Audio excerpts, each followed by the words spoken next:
कहानी मणिपुर गांव में रहने वाली दो दोस्त सुमन और शीतल की है। सुमन और शीतल दोनों ने मिलकर वड़ा पाव की दुकान खोली। दोनों की मेहनत और लगन से थोड़े ही दिन में उनकी दुकान पर अच्छा मुनाफा होने लगा। दोपहर होते होते दुकान पर ग्राहकों की लंबी लाइन लगने लगी। मुझे 4 वड़ा पाव चाहिए। मुझे 6 वड़ा पाव चाहिए। इतनी देर से मैंने आपको वड़ा पाव के लिए बोला हुआ है। मेरा नंबर इन लोगों से पहले था। आप सब बेफिक्र रहिए, बारी बारी से सबको वड़ा पाव मिलेगा। मैंने वड़ा बनाकर तैयार कर दिए हैं। चलो अब जल्दी जल्दी मक्खन पाव में लगाते हैं। दोनों सहेलियां जल्दी जल्दी पाव पर मक्खन लगाने लगी। फिर उन्हें गरम गरम सेक कर उन पर चटनी लगाकर वड़ा भरकर साथ में तीखी मिर्च डालकर जल्दी जल्दी लोगों को सर्व करने लगी। धीरे धीरे ग्राहकों की लाइन कम हो रही थी और फिर 4 बजते बजते उनके पास और भी लोग आने लगे और उनका सामान खत्म होने लगा। रात को घर जाते समय दोनों सहेलियां आपस में बात करती हैं। आज सुबह अच्छी कमाई हुई है। मुझे तो उम्मीद ही नहीं थी कि हम लोगों का वड़ा पाव इतना फेमस हो जाएगा। सच कहा तूने, मुझे भी उम्मीद नहीं थी, लेकिन लोगों को हमारा वड़ा पाव पसंद आ रहा है। कल हम और भी ज्यादा सामान लेकर आएंगे। दोनों सहेलियां आपस में आधे आधे पैसे बांट लेती हैं और फिर अपने अपने घर चली जाती है। ईश्वर तुम्हारे कारोबार में दिन दुगनी और रात चौगुनी तरक्की दे। तुमने तो 2 महीने में ही कमाल कर दिया बेटा। हाँ माँ, हम लोगों का फैसला बिल्कुल सही निकला। आजकल लोग नए नए स्वाद ढूंढते रहते हैं और हमारा वड़ा पाव इतना चटपटा और तीखा है कि लोगों की जुबान पर जल्दी ही चढ़ गया। सुमन की माँ सुमन के लिए खाना परोसती हैं और उधर शीतल के घर पर हंगामा मचा हुआ था। आधे आधे पैसे बांटने की क्या जरूरत थी शीतल? तुम्हारे अंदर तो दिमाग ही नहीं है। थोड़े बहुत पैसे इधर उधर कर लिया करो। तुम्हें पता है ना, हमें तुम्हारी शादी भी करनी है। सही तो कह रही है तुम्हारी भाभी। सुमन क्या पूरे दिन गले पर बैठी रहती है? तुम भी तो बैठती हो। 100-200 इधर उधर छुपा लिया करो। और मैंने सुना है आजकल तुम्हारा काम बहुत अच्छा चल रहा है। हाँ भैया, काम तो बहुत अच्छा चल रहा है, लेकिन मैं पैसे इधर उधर नहीं छुपाऊंगी। आप तो जानते हैं, इस काम को शुरू करने के लिए सुमन ने ज्यादा पैसे दिए थे। वो तो उसका दिल बड़ा है जो मुझे आधे पैसे दे देती है। ओ, वो कोई तुम्हारे ऊपर एहसान नहीं करती। सुबह से शाम तक तुम भी वहाँ खड़ी रहती हो और बराबर की मेहनत भी करती हो। और नहीं तो क्या, तुम्हारी भाभी बिल्कुल ठीक कह रही है। महंगाई देख रही हो कितनी हो रही है, और उधर तुम्हारी शादी में खर्चा भी तो होगा। कल से थोड़ा ध्यान रखो। लोगों की भीड़ ज्यादा हो तो पैसे इधर उधर कर लेना। शीतल के माँ बाप नहीं थे। वो अपने भैया भाभी के साथ रहती थी, पर उसके दोनों भाभी भैया बहुत लालची थे। हर वक्त वो बस उससे पैसे ही मांगा करते थे। शीतल ने जब ये परेशानी सुमन को बताई तो सुमन ने शीतल के साथ मिलकर वड़ा पाव की दुकान खोलने का प्लान बना लिया। सुमन के पिताजी नहीं थे तो सुमन की माँ ने अपने जेवर बेचकर सुमन को पैसे दिए थे, लेकिन सुमन शीतल की परेशानी जानती थी, इसलिए वो बिना कहे शीतल को आधा हिस्सा दे देती थी। अगले दिन सुबह दोनों सहेलियां अपनी दुकान पर पहुंच जाती है। साफ सफाई करने के बाद दोनों वड़ा पाव बनाना शुरू कर देती है। क्या हुआ शीतल, फिर से भैया भाभी ने तुम्हें कुछ कह दिया है क्या? उनका तो रोज का काम है, अब मैं क्या करूं? अरे सुमन, हमने तो सोचा था कि आज वड़ा पाव ज्यादा बनाएंगे। मुझे लग रहा है कि पाव कम है। अच्छा तो फिर एक काम करो, ये लो पैसे और दुकान से पाव लेकर आ जाओ, और हाँ, मक्खन भी ले आना। शीतल सामान लेने के लिए चली जाती है, लेकिन उसके मन में उसके भैया और भाभी की बात घूम रही थी।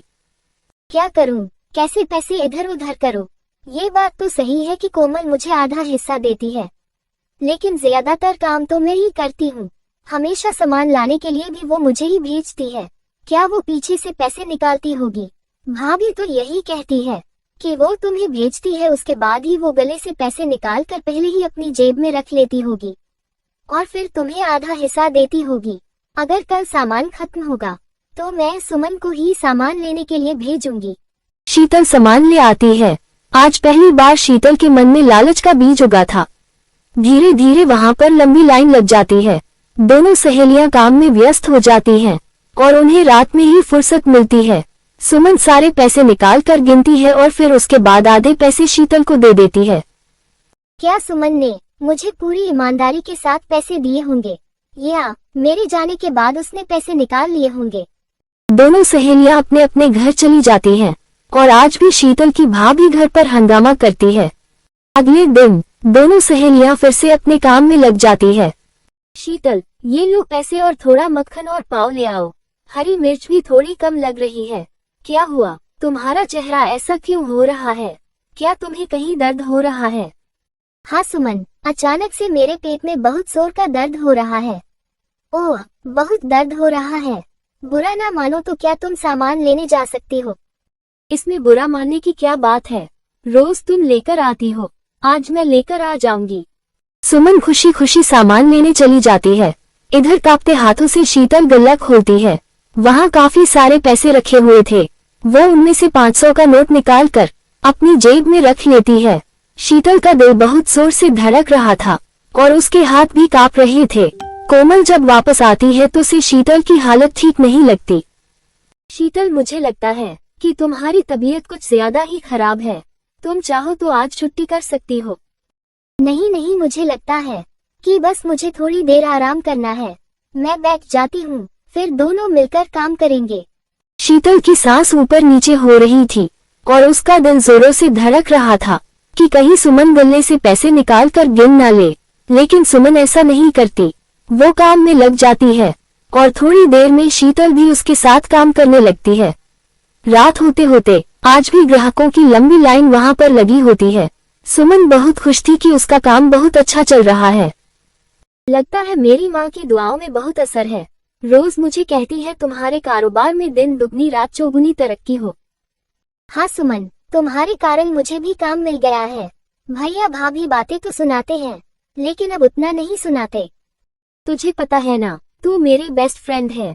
तुझे चिंता करने की बिल्कुल भी जरूरत नहीं है।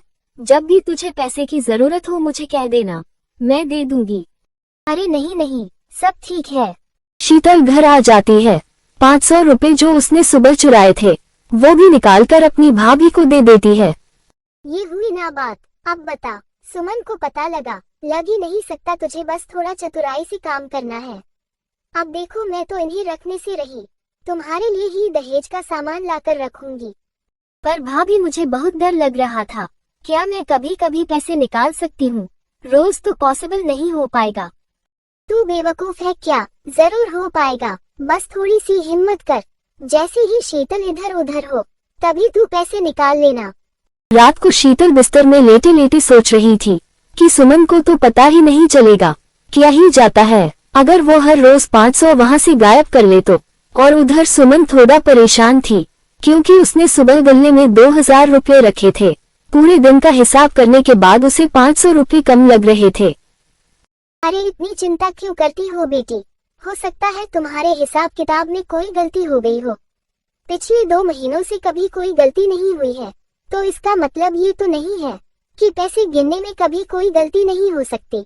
500 की चिंता में अपनी रात की नींद खराब कर लोगी। माँ, वो बात नहीं है। मुझे अच्छे से याद है, मैंने सुबह 2000 रुपये गले में छोड़े थे।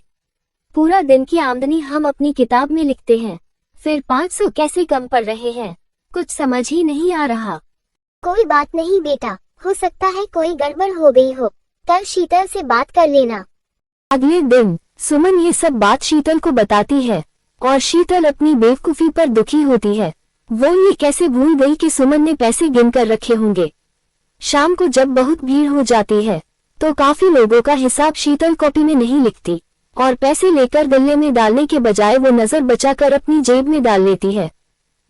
आज का हिसाब तो ठीक है ना सुमन? कोई गड़बड़ तो नहीं है? पता नहीं क्यों ऐसा लग रहा है जैसे कुछ तो गड़बड़ हुई है। पाव ज्यादा गए हैं और पैसे कम आए हैं। क्या हमने किसी से पैसे नहीं लिए? नहीं, ऐसा तो बिल्कुल नहीं है। सबका हिसाब तो लिखा हुआ है। शीतल का दिल जोरों से धड़क रहा था। वो समझ गई थी कि सुमन हिसाब किताब में बहुत अच्छी है। उसे कुछ और तरकीब लगानी होगी और फिर शीतल ने अपना दिमाग लगाया। वो अब इस तरह से चोरी करने लगी कि सुमन को उसकी चोरी दिखाई नहीं देती थी। कभी 1000 तो कभी 500 रोज शीतल इसी तरह चोरी करने लगी और अपनी कमाई के पैसे और चोरी के पैसे वो सब अपनी भाभी को देती थी। एक दिन, शीतल, मसाला खत्म हो गया है, मैं मसाला लेकर आती हूँ। ठीक है, तब तक मैं हरी मिर्च तल लेती हूँ। सुमन जैसे ही वहां से जाती है, शीतल फौरन पैसे गिनने लगती है कि तभी सुमन आ जाती है और शीतल के हाथ में पैसे देखकर कहती है, इसका मतलब मेरा शक बिल्कुल सही था। शीतल ने पूरी ईमानदारी के साथ तुम्हें तुम्हारा हिस्सा दे रही थी, फिर भी तुम चोरी कर रही हो। मैं तुम पर कितना भरोसा करती थी। मुझे माफ कर दो सुमन, तुम तो जानती ही हो मेरी भाभी कितनी लालची है। उन्होंने ही मुझे उकसाया कि मैं चोरी करूं, इसलिए मैं ये करने लगी। तुमने जितना पैसा यहाँ पर लगाया वो मैं तुम्हें कल वापस कर दूंगी, लेकिन कल से यहाँ आने की कोई जरूरत नहीं है। मैं एक चोर को अपने साथ नहीं रख सकती। शीतल बहुत बोलती है, लेकिन सुमन उसको जाने के लिए कह देती है। घर आने पर जब ये बात भाभी को पता चलती है तो हे भगवान, मुझे तो पता था कि ये लड़की एक दिन हमारे सर पर आकर बैठ जाएगी। पैसा तो कमाया नहीं और अब हमारी छाती पर बैठकर मूंग डालेगी। ऐसे तो मत कहो भाभी, मैंने आपको इतने सारे पैसे कमा कर दिए हैं। कौन से पैसे महारानी, तुम खाती नहीं हो क्या इस घर में? तुम्हारे खर्चे नहीं है, सब पैसे तुम्हारे ऊपर ही तो लगते हैं। शीतल समझ गई थी कि उसकी भाभी ने उसे उकसाया और उसने गलती की। अब वो ना घर की थी और ना ही घाट की। और उधर सुमन अपनी माँ के साथ दुकान संभालने लगी। थोड़ी सी लालच की वजह से शीतल ने अपना नुकसान कर लिया और वो अपनी गलती पर बहुत पछताने लगी।